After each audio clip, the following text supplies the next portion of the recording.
हे बच्चों, CA inter नवंबर 22 में जो एग्ज़ाम हुआ उसका एक ब्रीफ रिव्यू हम लोग कर रहे हैं। मैं कोई भी डिटेल में आपसे बात नहीं करूंगा कि इस क्वेश्चन का आंसर क्या होना चाहिए था, जस्ट पेपर का क्वालिटी क्या था, पेपर का लेवल क्या था, उसके ऊपर बात करेंगे। ये वीडियो उन बच्चों को भी हेल्प करता है जो अभी नवंबर में एग्ज़ाम दे के हैं या फिर आने वाले टर्म में मई 23 या नवंबर 23 में जो एग्ज़ाम दे रहे हैं उनको भी ये बहुत हेल्प करता है to understand what kind of paper are coming in the exam.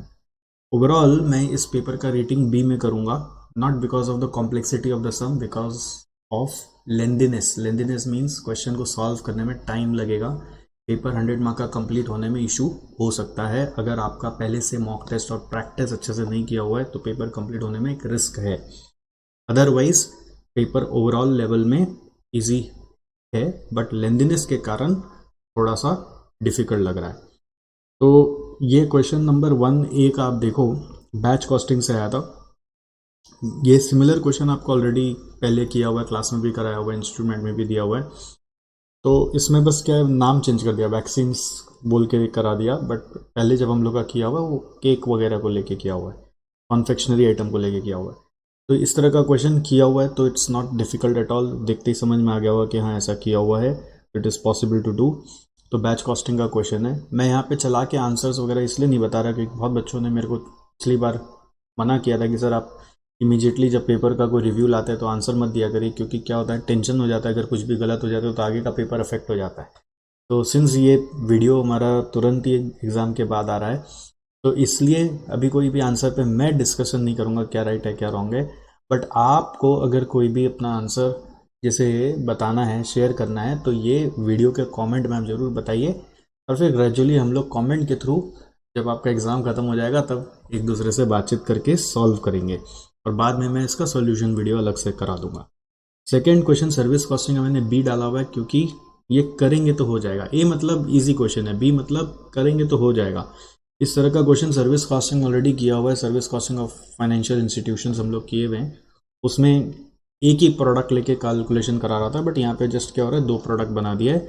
उसमें सेकेंड पार्ट में एक नया चीज़ डाल दिया कि एडुकेशनल लोन का नंबर्स निकालो, प्रोवाइडेड ऊपर वाला जो रेट आया वो एडुकेशन लोन के लिए भी लागू है। तो ये एक अच्छा चीज़ है, करने से हो जाएगा।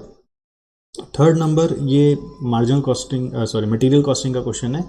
मटेरियल कॉस्टिंग का क्वेश्चन है, इसमें सिंपल ईओक्यू निकालना है और सेफ्टी स्टॉक दिया हुआ है तो सेफ्टी स्टॉक वाले फॉर्मूला से रीऑर्डर पॉइंट निकालना है और थर्ड पार्ट में फिर ईओक्यू निकालना है बाय चेंजिंग द प्राइस। तो it will affect the carrying cost, that's a simple question to do. जो आपको दिया हुआ वैल्यूज ये पर मंथ दिया हुआ है, ईओक्यू में एनुअल कंजम्पशन लगता है। फिर फोर्थ क्वेश्चन मार्जिनल कॉस्टिंग, एकदम बच्चा क्वेश्चन है ये, एकदम स्टार्टिंग में मार्जिनल कॉस्टिंग हम लोग सीखते हैं। Break even sales, margin of safety, profit when sales is this, sales when profit is that. तो this is very easily doable. अगर आपका एग्ज़ाम मई 23 नवंबर 23 जैसा में और आप ये वीडियो देख रहे बाई एनी चांस, तो आपको ये क्वेश्चंस को अटेम्प्ट करना चाहिए और आंसर्स कमेंट में डालना चाहिए, तो हम लोग साथ में बाद में रिव्यू करेंगे। नेक्स्ट ओवरहेड का एक क्वेश्चन है 2 टीयर मशीन आवर रेट को लेकर। ये हम लोग क्लास में किए होते हैं with use of computer, without use of computer बोलकर, उसके जगह आप बस यहाँ पे नाम चेंज कर दिया गया है, without aid of robot and with aid of robot. तो it is again doable question. फिर भी मैंने बी मार्क कर दिया क्योंकि बहुत लोग 2 टीयर रेट से परहेज कर रहे हैं, उन लोग को लगता है 2 टीयर रेट करना नहीं चाहिए एग्जाम में, तो इस बार 2 टीयर रेट आ गया। नेक्स्ट नंबर बी क्वेश्चन, ये एम्प्लॉय कॉस्ट का एक इजी क्वेश्चन जिसमें टाइम रेट, पीस रेट, हाल से और रोवन प्रीमियम से कैलकुलेशन करना है। बट इसमें एक लाइन और ऐड कर दिया है कि company wants to reduce its labour cost. तो सजेस्ट करना है कौन सा में हम जाएं, हाल से में जाएं कि रोवन में जाएं। तो सजेस्ट वही करेंगे जिसका कॉस्ट कम आया, क्योंकि और कोई यहाँ पे सिलेक्शन क्राइटेरिया बताया हुआ नहीं है। तो आप बस जब कैलकुलेट कर लेंगे तो आपको बता देना पड़ेगा कौन सा बेस्ट है। नेक्स्ट एक्टिविटी बेस्ड कॉस्टिंग का भी एक इजी क्वेश्चन है कि दो प्रोडक्ट है, उसका आउटपुट दिया हुआ है, मशीन आवर्स दिया हुआ है, number of orders, number of setup दिया हुआ है, और यहाँ पे एनुअल ओवरहेड्स में एक मशीन प्रोसेसिंग कॉस्ट है जिसका मशीन आवर्स से रिलेशन बैठेगा, सेटअप का नंबर ऑफ सेटअप से रिलेशन बैठेगा, और परचेज रिलेटेड कॉस्ट का नंबर ऑफ परचेज ऑर्डर से रिलेशन बैठेगा। ठीक है, तो सारा वैल्यूज तो दिया हुआ है, एकदम बच्चा क्वेश्चन है, छोटा सा दिखने में लग रहा है। आपको एक्टिविटी बेस्ड कॉस्टिंग के हिसाब से और ओवरहेड कॉस्ट पर यूनिट बताना है। तो इट्स एन ईजी क्वेश्चन, तो इसलिए मैंने ए मार्क किया हुआ है। तो मुझे लगता है क्वेश्चन नंबर 2 में देखो चक्कर क्या है, ए आया, फिर बी आया और सी आया, तो 3 क्वेश्चन मिलके एक क्वेश्चन बन रहा है, ठीक है। तो that's a challenge to complete it on time, it's a challenge, तो you have to do it fast. Question number 3 में एक कॉन्ट्रैक्ट कॉस्टिंग का ये किया हुआ क्वेश्चन है, कुछ भी नया क्वेश्चन नहीं है इसमें। अगर आपका किया हुआ है तो ऑब्वियसली आपको आ गया होगा। इसमें पहला पार्ट में कॉन्ट्रैक्ट अकाउंट बनाना है, इसमें सिर्फ करंट पीरियड का डिटेल्स लेकर काम करना है। जस्ट आउटस्टैंडिंग और प्रीपेड के कुछ फिगर्स हैं, उसको ध्यान में रखना पड़ेगा जिससे कि मिस्टेक ना हो। और उसके बाद एस्टिमेटेड टोटल प्रॉफिट एक अलग से वर्किंग नोट में हम लोग निकालते हैं, जिसमें contract price minus cost up to date minus estimated future cost को लेते हैं, बट उसमें भी आउटस्टैंडिंग प्रीपेड का इफेक्ट लेके आपको ध्यान रख के करना पड़ेगा। सिंस इस हम किया हुआ है, कुछ भी नया नहीं है, इसलिए मैंने ए मार्क किया हुआ है। Next second question, process costing का भी एक बच्चा क्वेश्चन आया, 2 प्रोसेस अकाउंट बनाना है, ठीक है। तो इसमें एकदम कुछ भी आनी जानी है ही नहीं, एकदम बच्चा क्वेश्चन है, जो एकदम बेसिक क्वेश्चन प्रोसेस कॉस्टिंग हम लोग करते हैं वही वाला है। तो क्वेश्चन 2 और 3 एकदम बच्चा क्वेश्चन, तो 1 तो कंपल्सरी करना ही पड़ता है, 2 3 बच्चा क्वेश्चन, बट 2 में 3 करना था, 3 में 2 ही करना था, तो 3 2 से भी बच्चा है। नेक्स्ट क्वेश्चन 4 में ये वाला में आप थोड़ा शायद फंस गए होंगे, क्योंकि की फैक्टर से आप लोग थोड़ा सा परहेज करते हैं। तो इसमें क्या करना है, ये लैंड आपका की फैक्टर है, तो लैंड के हिसाब से आपको रैंकिंग करके एलोकेशन करना है, but at the same time ये मिनिमम एरिया का जो डिटेल्स दिया हुआ है इसको पहले ध्यान रखना है। मिनिमम एलोकेशन बिफोर रैंक 1 हो जाएगा, उसके बाद जो बचा हुआ लैंड है उसको आप रैंक के हिसाब से एलोकेट करेंगे, और रैंक का बेसिस होगा contribution per hectare. Contribution per hectare, चक्कर ये कि सेलिंग प्राइस आपको पर केजी पे दिया हो, तो इसको मल्टीप्लाई करके पर हेक्टर निकालना पड़ेगा, और बाकी सारा कॉस्ट आपको जो दिया हुआ है यहाँ पर भी पर केजी दिया हुआ है, तो उसको भी पर हेक्टर निकालना पड़ेगा। पर हेक्टर करके फिर रैंकिंग करेंगे, क्योंकि लैंड हमारा यहाँ पे की फैक्टर है। इसमें मिनिमम को पहले अलॉट कर देंगे, उसके बाद जो बचा हुआ है वो रैंक के हिसाब से अलॉट होगा, subject to this maximum land available. So this is something unique, ठीक है। तो ये की फैक्टर अगर नहीं किया हुआ है तो दिक्कत होगा, इसलिए मैं बी में इसको मार्क किया। हालांकि मेरे को उतना कोई टफ क्वेश्चन नहीं लगा, कोई अंदर में कोई ट्रिक नहीं है। फिर कॉस्ट शीट का इस तरह का सिमिलर क्वेश्चन किया हुआ है, इसमें चक्कर क्या है, वो टोटल कॉस्ट रेशियो का एक कॉन्सेप्ट आपको सिखाया जाता है कि जो भी डिटेल्स दिए होते हैं, अगर पर यूनिट के रेशियोज दिए हुए हैं, इनटू यूनिट्स प्रोड्यूस करके टोटल रेशियो आएगा, और उस टोटल रेशियो में आपको कॉस्ट डिस्ट्रीब्यूट करना है। जैसे मटेरियल कॉस्ट पर यूनिट का रेशियो दिया हुआ है, वेजेस पर यूनिट का रेशियो दिया हुआ है, प्रोडक्शन ओवरहेड का रेशियो दिया हुआ है, इस तरह का क्वेश्चन कराया हुआ आप लोग को, ठीक है। तो ये बस टोटल रेशियो में निकाल के बांटना है, इसलिए मैंने इसको ए किया हुआ, क्योंकि आपका किया हुआ क्वेश्चन है। बट हो सकता है आप इस क्वेश्चन को ऑप्शन में छोड़े होंगे because of question number 4A, की फैक्टर को देख के बच्चा घबरा जाता है। बट क्या होता है ना, उससे भी ज़्यादा घबराता है वो थ्योरी को देखकर, तो लास्ट क्वेश्चन पे थ्योरी करना पड़ेगा, तो थ्योरी छोड़ा अगर तो ये करना पड़ेगा, तो दैट्स द थिंग। तो बच्चे बहुत बार जो थ्योरी को निगलेक्ट करते हैं, तो थ्योरी अगर ठीक से पढ़ लेते हैं तो एक प्रैक्टिकल में बचने का संभावना रहता है।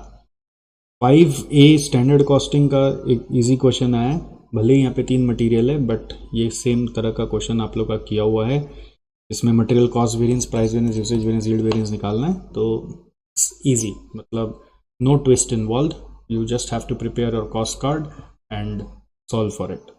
एंड ये तो और भी बच्चा क्वेश्चन है रिकॉन्सिलेशन का, ये वाला क्वेश्चन देख के आपको समझ में आ गया होगा, जो रिकॉन्सिलेशन पढ़े हैं उनको पता ही चल गया होगा कि यहाँ पर क्या करना है। Profit as per financial accounts दिया हुआ है, आप एफ से स्टार्ट करके सी में जा सकते हैं, या आप सी से स्टार्ट करके एफ में भी आ सकते हैं, प्रोवाइडेड आपको उल्टा कैलकुलेशन करके लास्ट में profit as per cost accounts निकालना पड़ेगा। तो अगर आप profit as per cost accounts top में लिखेंगे तो सी पहले लिखकर फिर एफ का वर्किंग करेंगे, मतलब एफ से मैच कराएंगे, और profit as per financial account से स्टार्ट करिए तो एफ पहले लिखकर सी से मैच कराएंगे। तो इस तरह का क्वेश्चन भी आप लोग का किया हुआ है। फिर ये जेपीबीपी का भी इस तरह का क्वेश्चन आपको कराया हुआ है, जिसमें बाई प्रोडक्ट का जो नेट रियलाइजेबल वैल्यू है उसको जॉइंट कॉस्ट में सबट्रैक्ट किया जा रहा है, तो that is also possible, but फिर भी मैंने इसको बी मार्क किया है, क्योंकि इसमें ये सेलिंग प्राइस वगैरह निकालने का जो वर्किंग है, ये कई बार अगर प्रैक्टिस नहीं किया हो तो आपको लगता है अरे बाप रे कैसे होगा, but that's not a big deal. 6A में मटेरियल कॉस्टिंग से अच्छा थ्योरी आया है, जस्ट इन टाइम से रिलेटेड पुल सिस्टम को लेकर, इसमें बच्चे शायद नहीं कर पाए, बट ये वाला थ्योरी क्वेश्चन एकदम डुएबल था रिकॉन्सिलेशन का, कि कौन सा आइटम कॉस्ट अकाउंटिंग में आएगा, फाइनेंशियल अकाउंटिंग में आएगा। फिर ये वाला भी मैनेजेबल था कि आपको बताना है कि कॉस्ट ड्राइवर्स क्या क्या हो सकता है ये सब के, बट ये कॉस्ट ड्राइवर्स क्या ना मन से सोचना पड़ेगा। अब इंस्टीट्यूट का लिस्ट में अगर आपका कॉस्ट ड्राइवर मैच होगा तो ही मार्क्स देगा, इसका एक सबसे बड़ा रिस्क ये वाला क्वेश्चन का यही है। फिर बजट मैनुअल के बारे में लिखना है अगर आपने बजट का थ्योरी पढ़ा है तो, और ये लास्ट वाला बहुत ईजी है जिसमें आपको कॉस्ट यूनिट्स बताना है हर एक पर्टिकुलर टाइप ऑफ इंडस्ट्री या प्रोडक्ट के लिए। ये बेसिक्स में ही किया हुआ रहता है तो it is possible to do it. तो ओवरऑल मैं बोला ना, जैसे पेपर का रेटिंग बी है, बट चक्कर क्या है बी क्यों, कोई कॉम्प्लेक्स सम कुछ भी नहीं दिखा कि बहुत हार्ड कुछ सम्स आ गया। The thing is if you have practised well to complete the paper in time, if you have done a mock test, then you would be surely able to achieve good marks. Exemption कहीं नहीं गया हुआ है। So if you have not practiced, if you have just gone through the questions and answers, then it might be difficult usually to score in this kind of paper. So I have a strong message for May 23 and November 23 students. If you are going to give the exam, make sure that you solve at least past 4 terms paper in full 3 hours exam environment without referring to the answer script.